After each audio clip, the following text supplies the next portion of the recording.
रोखठोक, बेधडक आणि नेमक्या घडामोडींचा अचूक वेध घेणारं एकमेव विजनरी बातमीपत्र विन टीव्ही मराठी. गोकुळचे संचालक अमरसिंह पाटील कोडोलीतून आणि डॉक्टर जयंत पाटील सातवेतून निवडणूक लढवणार. पन्हाळा तालुक्यातील कोडोली आणि सातवे जिल्हा परिषद मतदारसंघातून प्रमुख दावेदार असणारे उमेदवार कोण असणार याबाबतची उत्कंठा शिगेला पोहोचली होती.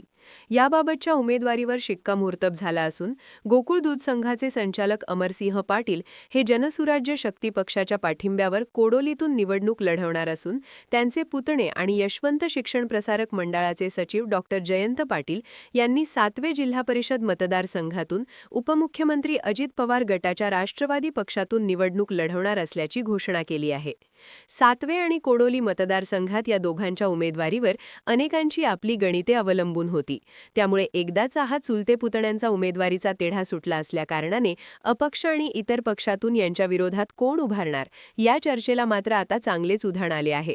अमरसिंह पाटील यांनी कोरे गटात प्रवेश करताना जिल्हा परिषद व पंचायत समितीच्या उमेदवारीबाबत काही समज झाला होता अशी चर्चा आहे. आता पंचायत समितीचे प्रमुख दावेदार उमेदवार कोण असणार याची देखील उत्कंठा अनेकांना लागली आहे. जनसुराज्य शक्ती पक्षाबरोबरच इतर काही पक्ष आणि अपक्ष देखील रिंगणात येण्याची शक्यता नाकारता येत नाही.